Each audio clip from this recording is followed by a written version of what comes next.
Hi, and welcome to the Borealis Show. Today with Cody and Zach. I'm very excited because we will be talking about toxic femininity. And I know some people out there say toxic femininity doesn't even exist. Masculine toxicity is in the news right now because of the Gillette advertisement. And I'm living proof that toxic femininity exists. I have to admit, in my past, I was not very nice to my boyfriend. I mean, he triggered some stuff in me, but I had strong reactions to it and was not always, the good girlfriend from next door. My definition of toxic femininity is, being emotionally abusive, giving the silent treatment, like not speaking out what bothers you and just let the other person sit in uncomfortable silence. Then making your partner feel jealous, insecure, what's or not. I've done all of it and I'm not proud of it, but there's no point of being ashamed of it anymore, I feel, because if we start talking about it, if we start listening and understanding why people do these things, behave that way, then we can all grow and expand and have stronger relationships. And I am very blessed at the moment, not at the moment, but I'm very blessed to have met a guy who shows me that it can all go differently and that I don't need to put up my walls and have my weapons all ready all the time, that I can let my guards down, and it's been a great experience, and let's start talking about this. Sure. Cody, gave us a little homework to watch a video. I posted a video, or I guess Aurora showed it, by an evolutionary biologist named Heather Haying, and she is a former professor at Evergreen State College. I've watched a few of her clips, and I really enjoy her perspective and what she brings to the table as an evolutionary biologist. I think that's just a really cool thing to study. I invited Zach here on this show today. I'm going to give him just a second to introduce himself. What do you currently do for work, I guess, is where we'll start. Sure, so my name is Zach Rodenizer. I am a provisional psychologist, I have to say. I'm getting registered within the next week or so. I work as a counselor, and for the last few years I've been specializing in elementary schools, working with kids. That's awesome. I'm excited to talk a little bit about elementary schools and just some of your experiences and what you've seen there. So I didn't want the day's message to be toxic femininity per se. I do want to bring up the Gillette ad that came out, was it last week? Yeah. I didn't see the ad. I saw the anger about the ad, which then made me go back and watch the ad. What were your impressions? Were you angry? So I didn't watch it either. I have You have subsequently seen Okay. it, but it wasn't until I read a million comments about it. So I figured you'd probably ask me about it, and I had intentions to watch it. I did not, but I think I can comment. I've seen the outrage as well. From what I understand, the messaging is totally on point in that, yes, there are some social problems that we have that predominantly are committed by men, and it's worthwhile for men to encourage other men to stand up and be better. I understand that's the gist of the message. If that's it, I'm totally for it. But on the other hand, my thoughts are, this is a company trying to sell razor blades, right? I think there's a professor in the States, I think University of North Dakota, Clay Rutledge. He said, we live in an era of woke capitalism where companies pretend to care about social justice so they can sell stuff to us who pretend to hate capitalism. Mm-hmm. So I drove to work with my brother. We carpool to an accounting firm every day. And I had seen it the night before, and I asked him in the morning. He's like, oh, did you see this Gillette commercial? I was like, oh, no. I kind of explained it a little bit to him. He's like, Gillette's A/B testing the market. They found like something that's popular. People will get outraged about it. If people are talking about it, their marketing team's winning. Yeah. And I kind of thought, like, for people who are upset about it, sorry, but you're kind of getting played like a fiddle. Like that's what was intended. As for a razor company going from kind of a hyper masculine image of like always like working men, like the best a man can get, to suddenly like flip that and say like, oh, this is how men should be, let's be better. It took a lot of people off guard because this company's image was always kind of the hyper masculine, like manly men.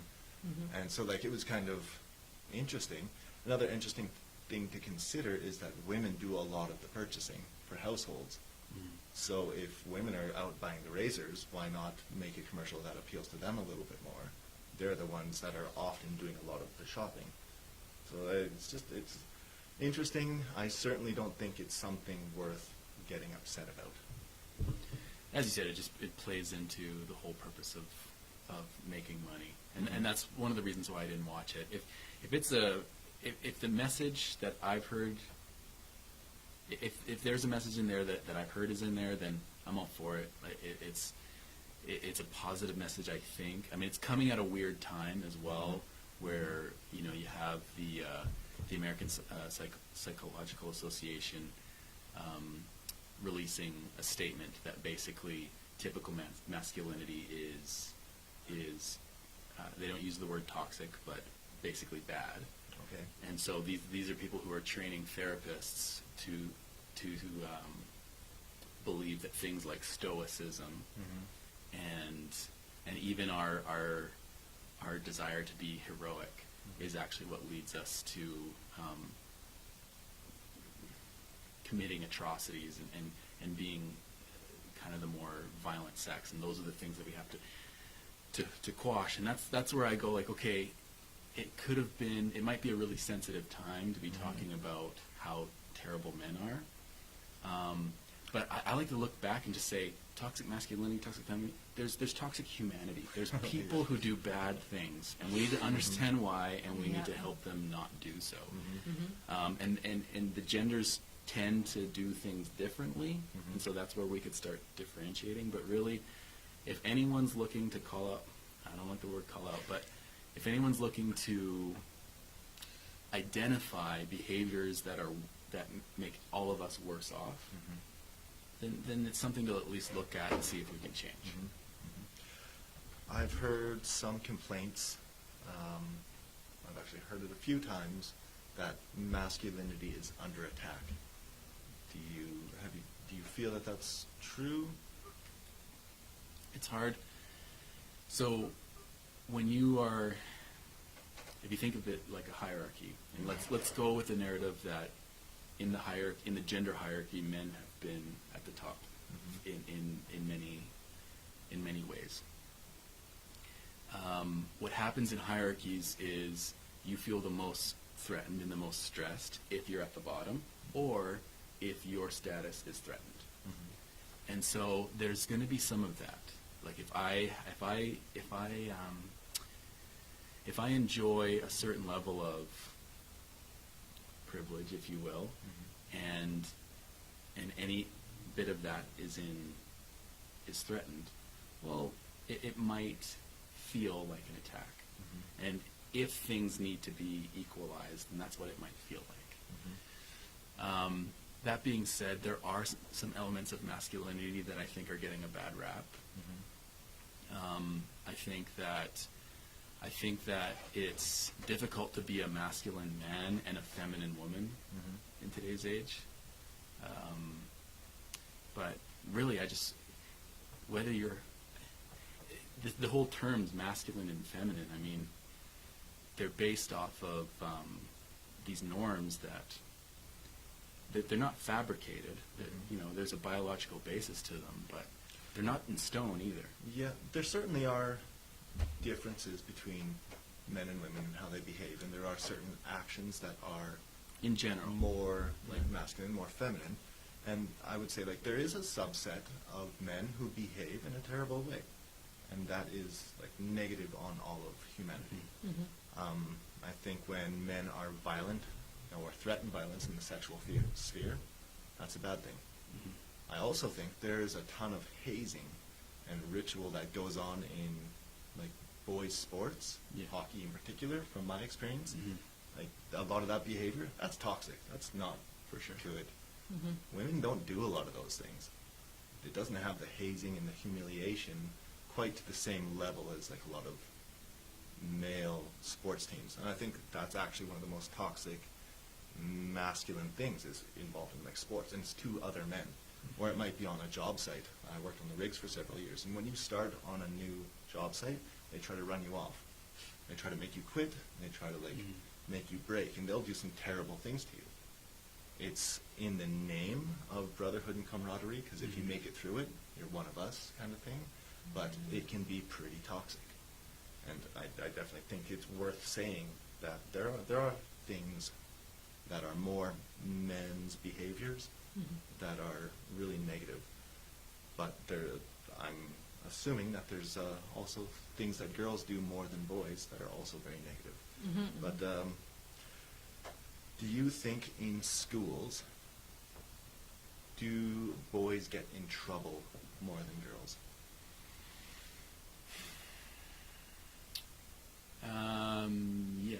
Yeah.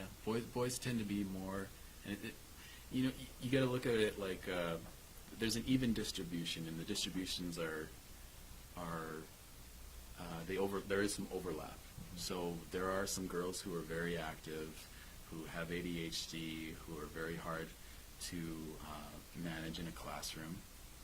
But yeah, I think if I had to put numbers to it, you'd find more boys that have a hard time sitting and listening and falling in line with pro-social behaviors than girls.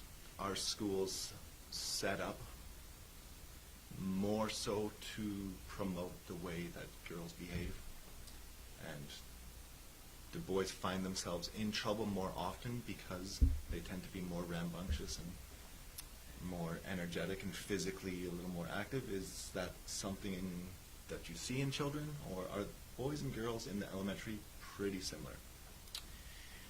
I think you could still observe a difference between boys and girls in general in elementary schools. Is school set up for girls? Not explicitly. I don't think anyone in a back room was like, we got to make sure that the girls do better here. Like it's always failing. Yeah, But there's things that we as boys, even I don't think I'm that old, but in my childhood, there was things that I could do that boys nowadays can't, or it's very difficult. And one of those things is free play, and boys like to roughhouse. And most of the time, when boys roughhouse, nobody gets hurt, and that's actually how they learn a lot of pro-social behaviors, a lot of empathy, because they're very motivated to play, and they don't want to hurt someone so that the game's over. Yeah. So, in my day, we could wrestle and roughhouse and be totally fine.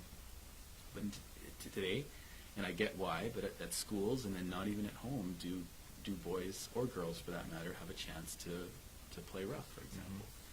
And I think that does play into the well-being and the behavioral issues that we see in schools. So we know that men are more likely to become violent than women.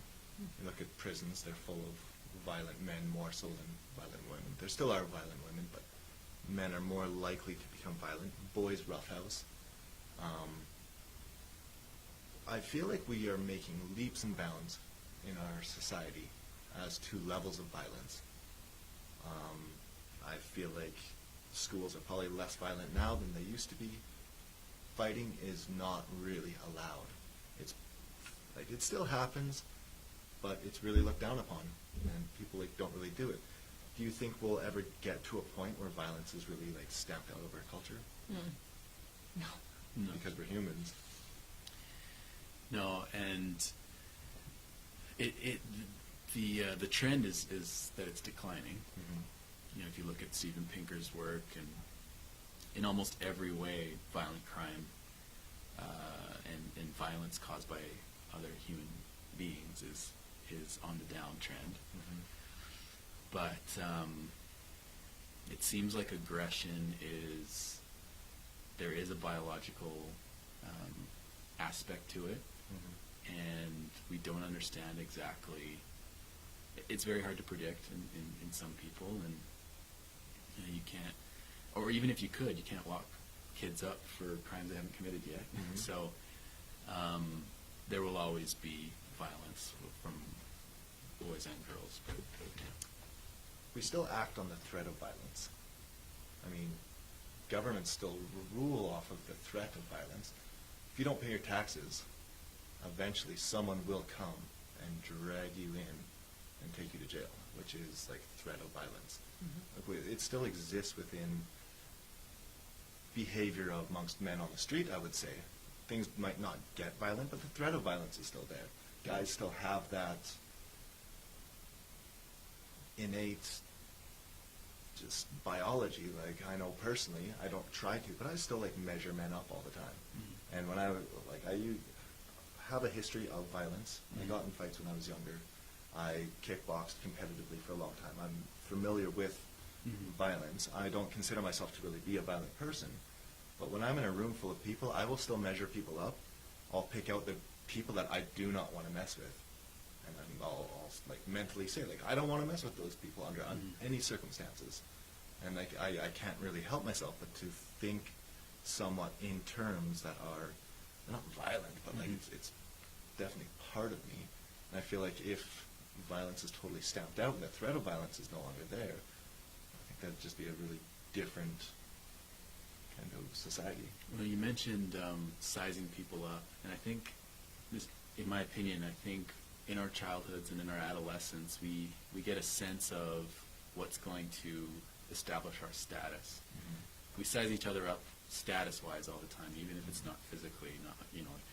I'm not thinking whether or not I can beat you up, but I might think subconsciously, which I know the answer is no. But subconsciously, I might think, there might be other status symbols that I can use to figure out where do I stack up. And so, in the absence, if all aggression was stamped out somehow magically, there would still be an innate competitive drive to establish yourself and your status above the person next to you. Aurora, do you feel women size each other up and measure each other in the same way? And how do you think women show aggression towards each other? It's passive. It's not. It's in a very subtle way, I would say. It's not. Sometimes not even obvious to people that are in the room. It has a lot to do with looks and appearance, but also how you interact with other people. And in this little video that you made us watch, she talks about the sexual energy that some girls put out there, and intentionally, not intentionally, but some play with it and it's a power game among women, but also to dominate and manipulate guys. And that's pretty hard to watch at times, or to experience. As you've gotten older, does it affect you as much? No, it doesn't affect me as much. And in fact, I observe it and I just think, wow, that's a lot of energy you're putting in there, and you really have intentions there. But I don't compare myself to this kind of game anymore, or how can you put it? Yeah, I'm not playing that game anymore. I just see Is it because you're in a happy relationship? That's one side, but the other side is that I'm way more comfortable with who I am now. And before, I was very insecure. I didn't know why people would like me, and I'm still not 100% there. It's super confident, but I know that I'm not a bad person and that I have my good sides. And when I see a female being like dominant, then I just let her play, and which makes her even more upset because she doesn't understand why I don't feel threatened, right? And it's super interesting. I enjoy it quite a lot. Yeah. All right, there was an interesting part of that video I'd like to talk about a little bit. She posed a question. Said like, is it common for young women to be as explicitly sexual as possible, then cry foul when anyone but the intended target says anything? I think that sometimes this like happens when, say, we're at university and there's a guy that you like and you want to get his attention, and you dress up for him in the morning. You're thinking of him as you're getting yourself ready, and you're sexually signaling to him that you're interested in him, but everybody else sees it. And if another guy picks up on your signals and he thinks he's getting the green light and comes and like talks to you, but he's not your intended target, is it like, is that sometimes I feel like people take offense to people approaching them because they like them. And they're like, oh, this isn't for you, kind of attitude. Like, why are you looking at me? Why are you like putting your attention on me? And they don't really realize that like their signal might be intended for someone specifically, but they're signaling to everyone, and it affects everyone around them.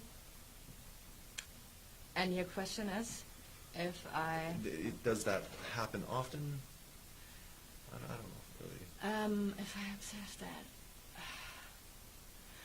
I feel women who think that, I mean, some guys like to be approached that way, but there's some guys out there who don't feel like this is the right way. They want to get involved with a woman. That's more intimidating for them, or it doesn't make them feel great at all. I was going to say, I think what often the problem is we're sending signals all the time about everything. Our appearance does, the words we use do, pardon me.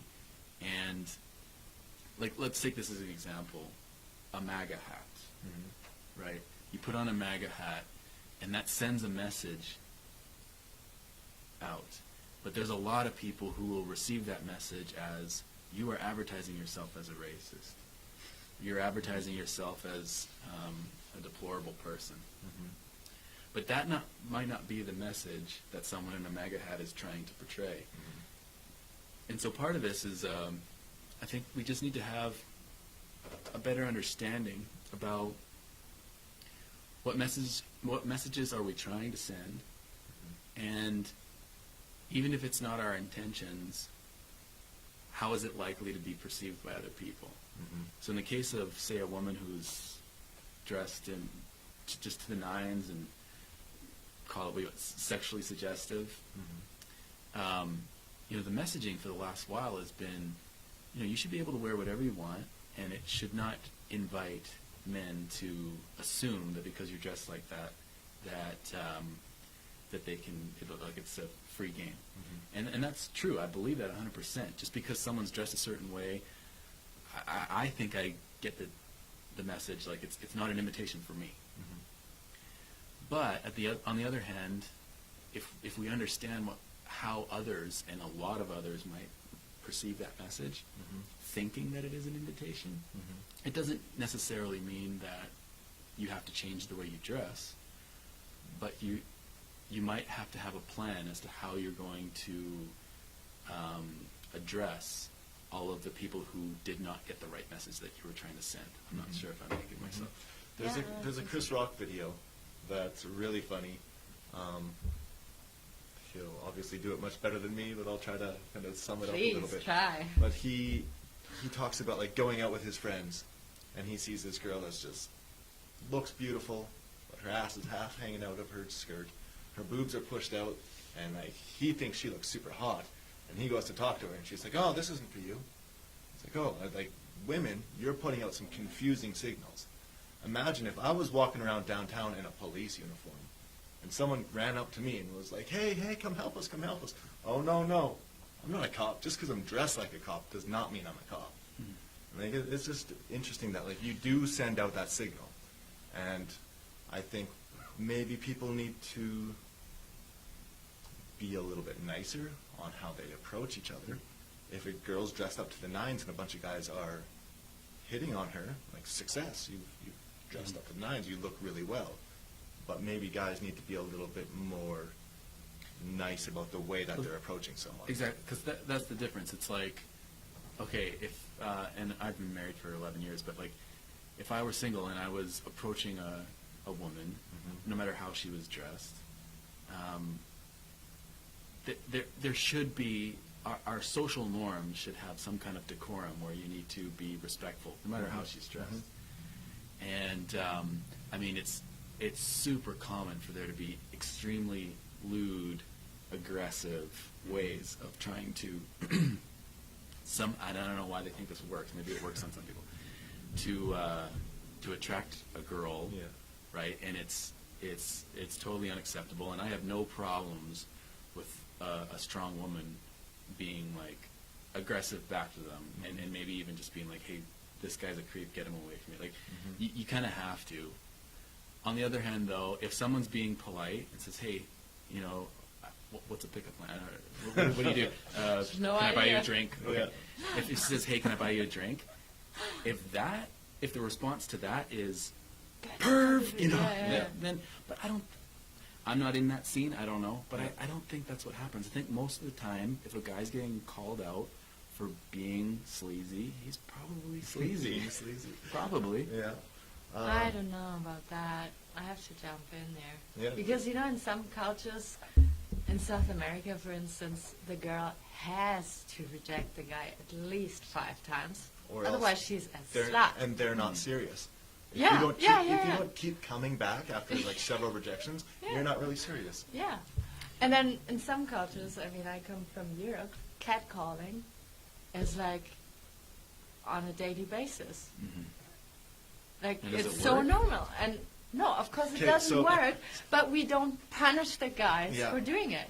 Funny. The construction guys or whoever. So it is. I worked construction for a long time, Yeah. and I used to love catcalling, shamefully. But I worked on a paving crew, and I thought it was hilarious because I would often be like filthy dirty, just like covered in oil and whatever, and I'd often have my shirt off, and I'd be like working, and I'd like chat to the people, the ladies walking by, but I was not rude. Like, I wasn't like talking about them. I'd just be like, oh, hey, like, check me out was more of what it was, because it was funny because I was filthy dirty. So it was, there was no, it wasn't going to work. It wasn't intended to work. I wasn't actually trying to pick them up. I was Thank just God kind you of were like not joking into it. around. I don't know how many guys think that catcalling is going to successfully like help them like actually like hook up with these women. Well, I hope not. It's just, do then, they? Then what's the function? Like that's Well, where I it's go just- like. It's just to give a compliment or It is a to compliment. like, If wow, you made my day because you have a beautiful dress and now move on. And If I was covered in like tack oil and tar and whatever, and I like said something silly to a girl and she smiled and like laughed at me and like that was like that to me was sure. like success right there. Yeah, Like it's- there's nothing it's a moment. intended No. other than to like pay a compliment and No. make you smile. And I think No. because I was so dirty, it made it like funny in my mind. I just think I can't remember where I heard this, but don't say anything for men. Don't say anything to a woman that you wouldn't want another man to say to you if you're in prison. yeah, I like that. But then, yeah, I miss the playfulness here. Yeah. Like, it's, you know, the flirting here is, and I haven't flirted a lot. I just observed it and in conversations with other girls as well. It's yeah, there's no, like, playfulness here, and in Europe it's way more like easy and flowing, and you reject, and you go for a coffee, and then it's bad, but here it's like these power games. I feel like, oh, he looks too serious at me, and he looked at my legs, and yeah, but you exposed your legs, and be honest, man, you enjoyed it. I don't like the girls who say, no, I just dress up like this for myself. You do it also for the others a little bit. Okay, do you think that girls dress up more for guys or for other girls? I think that's every girl's struggle when she's being asked that question. Because if I say I dress up for guys, then who am I? Like, what am I for a woman? And when I say, no, I'm just doing it for myself, then I feel I'm not being honest as well. Same with makeup. Same with like everything. Yeah, there's you compare yourself to other girls, and does she have like bigger thighs or more beautiful nails? But you do it also for your partner and for the guys out there. So how much power do women have because of sexuality? Is that a thing that gives women power? Is there power in sexuality? Yeah. Does the patriarchy not make it so that women don't have power because... On the contrary, it makes it it's the only tool we have, it seems. So in this video, she talked that women generally 15 to 30 is what she considers their most powerful stage if they are close to society's beauty norms. So if she's within that category, that's kind of her time that she has that window of peak sexual power and can wield it in a sense. Nice, I'm out. Well, I was I talking, can relax now. I was talking to my partner earlier about what I feel is kind of like a paradox. That if young women, 15 to 30, have their like peak kind of sexual power, they often want to date older guys. Older guys might not be physically attractive, but when they're in a point where they're a little bit more successful, they can provide you with a life of comfort that is often seen to women as more attractive. There's the fear, I'm sure I've spoken to lots of women, there's a fear that you're going to have kids, you're going to be in a relationship, and then when the kids are kind of out of the home and things are going well, he's going to leave you for someone younger. And then with young guys, they grow up with the girl in their grade that they're in love with, that they really like, but she only wants to date an older guy who might be an older guy who's left his wife to pursue a younger woman. And it's just like, it flips, and it's interesting. But is that something that you have thought about and maybe fear, that possibly in older age you won't have the physical looks that really like keep a man with you, I guess? No, it wouldn't be the physicality. It would be that if he decides to have kids with 60, and I'm like, well, I'm kind of over the peak now, then that he decides, okay, well, then I have to have a younger woman because I have this desire to have kids. So that would be the only thing. But my looks and no, I don't define myself by my look, and I'm going to age, but I hope I can age with grace, some kind of grace. And it's more, the child thing. I think that just highlights if you talk about what issues are that women face versus men, and all of this discussion about how big my thighs are or whatever, like that's just something that doesn't enter as a man, and I think most men, that doesn't even enter our minds, and I think that shows the downside of the way our society looks at and treats women, setting them up as sex objects, right? The only value that you have is your beauty, which needs to be changed. But on the other hand, when it comes to men, sometimes we get judged almost entirely on our success. We're success objects, right? And it's whether you make enough money, or that's usually what it boils down to. And that's how we can get unfairly judged and tossed aside. And so those are two aspects of our culture that we're always going to need to be struggling with, because I don't begrudge a woman who wants to look pretty and worries about her beauty. Nor do I begrudge a woman who wants to be taken care of in life and find someone who's going to be able to provide for them. Sure, you're right. That part of equality is we need to respect people, whatever their life choices are. You know, if they want to focus on having a family and they don't want to work outside the house, that should be okay.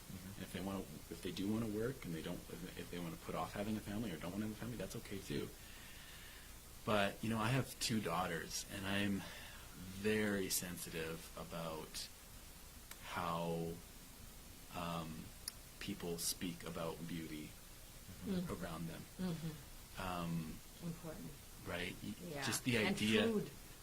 Like their food intake and stuff, I find. Like, I want them to be healthy, but and we don't worry too much about that right now at their ages, but just eat, like, they're beautiful, so cute, my girls. They're so, but I even worry about praising them for their beauty too much, because I don't want them to get the message that, you know, I love you, but the main reason I love you is because you're cute. Yeah, and if you change, I'm not gonna love you. Once you grow up, and so I'm really sensitive about raising my daughters in a way that tells them that the people who care about them the most want them to be pretty. And in the same way, if I had sons, I would be worried about them being self-conscious and being raised in a way that told them, you know, you're only of value if you're strong. I want my kids to be strong. I want my boys and girls to be strong. I want my boys and girls to be good looking. There's advantages to that. Yeah, definitely. And if you see their mother, you'll know that they're destined to be really good looking. But I worry about how we value that over some other really important traits. Definitely. That's awesome, yeah. I mentioned I was talking to my partner before, and we were talking about the same thing, that I asked her if she got worried that in aging I would, like, lose interest and seek out younger women. And she said, yeah, that actually does kind of make me nervous a little bit. I don't think you would, but it's just this little nagging kind of thing in the back of my mind. And she asked me, we've been together for almost 3 years now, like, now that you know me, like, are you more inclined to start, like, kind of looking for a newer, younger version? She asked you that? Oh. Well, it's an honest question. I thought it was a great question, because I think we, as a society, sometimes do put too much value on looks. I said, like, I like you in a completely different way now than when we just met. Because we've been through some things together. I understand your personality more. I know what scares you more. I know the things that you do with me that you don't like, how much you don't like them, but you do them anyway. Like, I know all these things more about you, and because of what we've been through, I like you so much more. Like, it's not getting less, it's getting more, and I think that's the goal in a good relationship. You know, you're bonding together, you're going through life together, and you become bonded, and you kind of stop seeing yourself, and I imagine it gets much stronger through time. You kind of quit seeing yourself as individuals a little bit, and you're bonded together, and you're a pair, and all that you've been through brings you together, and hopefully I'm going to love her more and more every year that I'm with her, and I think that's the goal. That's the whole, like, that's why we do monogamy, and that's why we do pair bond. Yeah, because if you're only or mostly looking from a male's point of view at a female's looks, it's shallow. And same way, if you're bonding with someone because of, you know, how much financial security they can offer you, that's shallow as well. And so, but you're right, the longer you stay together, if you can work on the hard parts of a relationship that bind you together, that you can grow over, it's the same thing as, you know, investing in your personal health by having a healthy diet and exercise. there are times when it might be like, oh, you know what, I could really use a Big Mac or whatever. But if you're thinking long term, you realize there's no way I would sacrifice my health for a Big Mac. Mm-hmm. And that's part of the problem with so many aspects of human living is the mistakes that we make are usually because we very rarely do the things that our future self will have wanted that we did. Did I make sense? Right? Like we binge on the weekend with booze and drugs and food and Netflix and whatever and porn and all that stuff. And we go like, oh yeah, so fun. But then the next day or on the Monday, it's like, I really wish I didn't do that.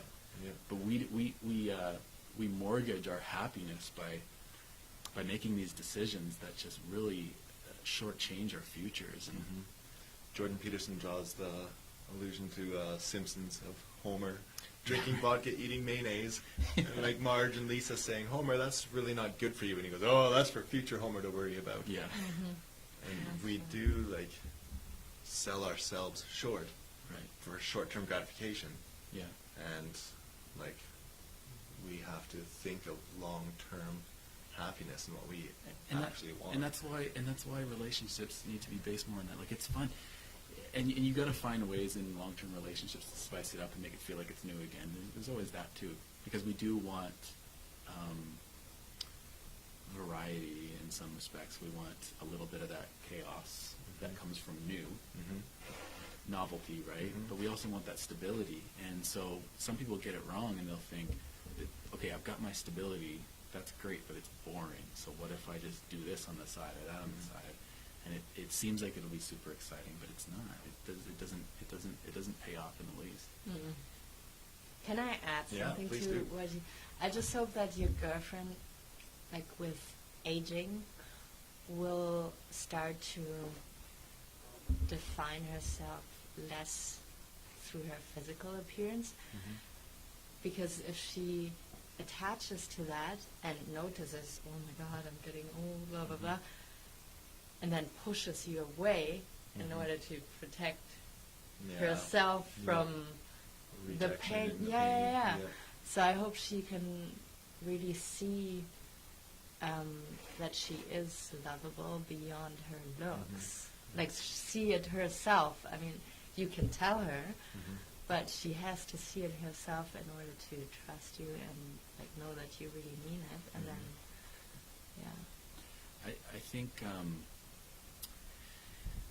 I think what's difficult there, though, and I agree 100%, is that a lot of those, from what I understand of just the way our mind works, a lot of those insecurities are very biological. So we constantly have to be, I don't know, being re-taught almost and re-socialized to reject what our biology is telling us sometimes. I think, I don't know for sure, but I think a lot of women, it's their biology is telling them, I need to be attractive, right, to attract the mate so I can have offspring. And as men, our biology is telling us, you need to be a provider, and you're a loser if you don't. oh yes, Right? And to a detriment, yeah, you bet. And so we it's very easy for us to say, oh, women shouldn't care about how they look, and men shouldn't care about how much money they make. But it's ingrained. it's so much ingrained in deeper us. than It's that. so hard. Yeah, and absolutely. there's part of it that actually helps society kind of move forward. Yeah. Right. That desire to be a breadwinner makes me work hard when I don't want to work, but I'm going to do it anyway, and that's a good thing. So it's all about balance. Do you think that, well, so Heather Hines in this video, Haynes, talks about how evolutionarily there was always two hierarchies in a group. One group, two hierarchies. Female, male, they had their kind of different domains, they had specific responsibilities that they were given. Maybe, oftentimes it seemed like the men were maybe a little bit higher up, but like the women had roles that they had to do that were very important to everyday life, and they were like very crucial.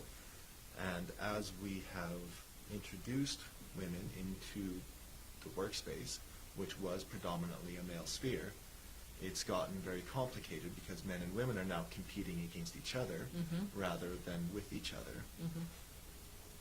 Do you still feel like in today's world, do you compete with men as much as you compete with women? Or do you find yourself mostly in competition with women? I hate competition. I'm not a competitive person, woman. I'm more I don't know. Even when I think about college or university, I was never trying to be better than. No. Sorry. No, and I don't, especially with guys. I'm like, yeah, you read more books, you were more intensely interested in that topic, so I want to learn from you. Yeah. I'm not going to be like, oh, but I know, this and that. I'm always going to be put myself in the position of, I want to learn from you if you are better at something. Okay, I think this is really, really interesting, because within, the capitalist set of, values and how most workplaces work, there is competition. And guys are more likely to want to compete for that. And often women are more agreeable. And as a result, a lot of men seem to move up the hierarchy faster because they're more aggressive, they're more willing to be disagreeable and to negotiate harder. And is that just a difference between men and women? Is that possibly a reason why we see men maybe earning more in the workplace or having maybe higher positions because females are maybe more agreeable more often? Yeah, that's an argument for sure, and I think there's something to it. There's, if you look at nurses, male nurses tend to work more overtime. They tend to Work and emerge. Yeah, work in areas that will pay more, and seek extra training and that would give them the upper hand in getting promoted, and so on paper it looks like there's a income disparity between males and females in nursing, just in that field. Whereas I'm fairly certain that all things being equal, you get paid as a nurse compared to your years of experience and seniority, right? And so it wouldn't matter what your gender is. I work in education. There's a pay scale. There's no reason why I would make more than a woman, other than the fact that I've been working there longer. I have more education, but if she has more education and has been working there longer, then she'd make more than me. So yeah, it's tough because I've always worked in, I guess, more female-dominated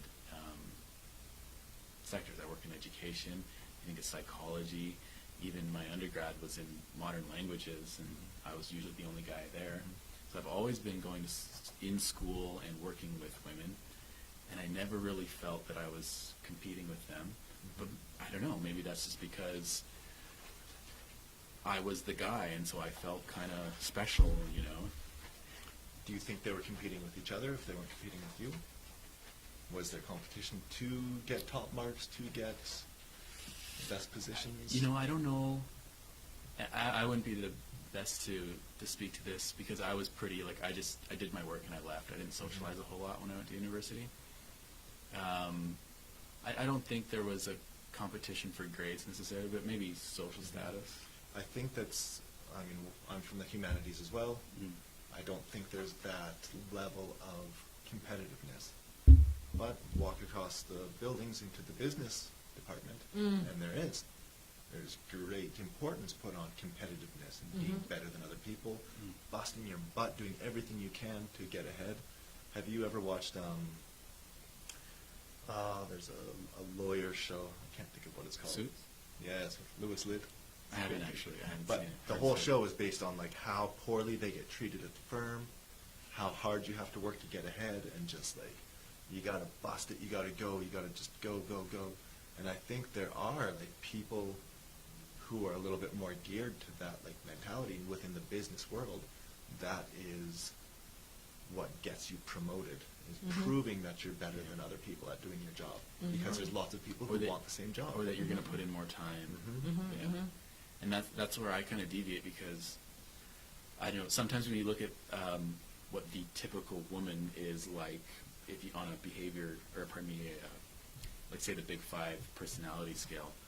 Well, if you look at my personality, I line up with what a woman is supposed to be like.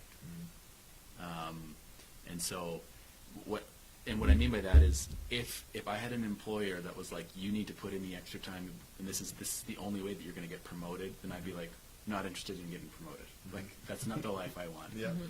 And from what I understand, that's the reality for a lot of women. A lot of women are trying to do it all, right? They want to have the job and the family.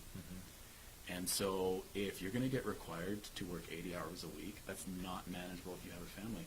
There's very few women who want to do that.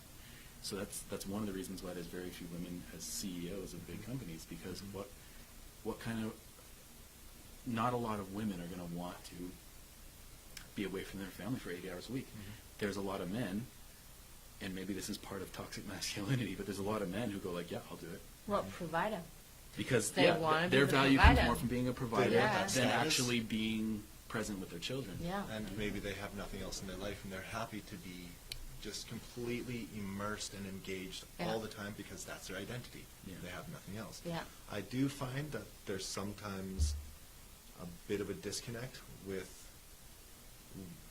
women coming into spaces that are male-dominated and saying, like, why is it like this? Why is it so ruthless? And sometimes women need to realize that it's not ruthless for everyone. That there's a lot of men who get shut down and who hate that, who don't perform well in it, who don't feel that that's the way it should be. Jordan Peterson often points out to all these like top CEOs, he says, like, why do men want those positions? What's wrong with those people? Who wants to work 80 hours a week, to be at the beck and call of their employers all the time? There's very few women, but there's also very few men who want that as well. It just happens to be that when you look at the handful of people that do want jobs like that, there tends to be more men than women. But there's still tons of bias, though. There's a lot of people who feel like if the woman's in charge, she's going to be too emotional and that sort of thing. And that's why you see it's harder for women to get elected, but yeah, those are biases that need to be worked through. But I agree, like part of the income equality and the inequality between CEOs and stuff has more to do, or a lot to do with that, more than maybe we're willing to admit. Well, I think we'll wrap her up. This has been pretty good. Yeah. Enjoyed this conversation. Thumbs up. The video by Heather Haynes ended in a way that I really quite enjoyed, so I'm going to just sum it up here. She says, we can't go back to traditional gender roles and realms. We should celebrate women who want to be full-time mothers and raise the next generation, but it should not be prescribed. Women moving into the workspace in what was traditionally the male sphere has brought many complications. We need to recognize that we're on the same team and to not fight against each other, and to, like, we're in some new territory. Things are a little rocky. We're figuring it out. Yeah, talk a little more. I think we're doing a pretty good job. I think that humanity's moving along quite nicely. Yeah. I think it's really important to realize that there may be some men who are toxic. There may be some women who are toxic. Get those people away from you, whoever they are. Don't keep toxic people around. Recognize that most people are on the same team as you. I think, be nice to your coworkers, be nice to everyone. Especially when you have conversations like this instead of like this. Yeah. Oh, yes. It's when you're precious. online, you'll think the world's about to end. Because everybody hates each other. And then all of a sudden you talk face to face, and everyone's pretty cool. Yeah. No, absolutely. I agree. So you done? Yeah. Awesome. Thank you so much for watching the Borealis Show tonight with Cody and Zach. It was really interesting. You brought up Yeah, you raised pretty interesting questions, and I hope you guys out there enjoyed it. And yeah, have a wonderful weekend, and I'll see you next week. Bye-bye.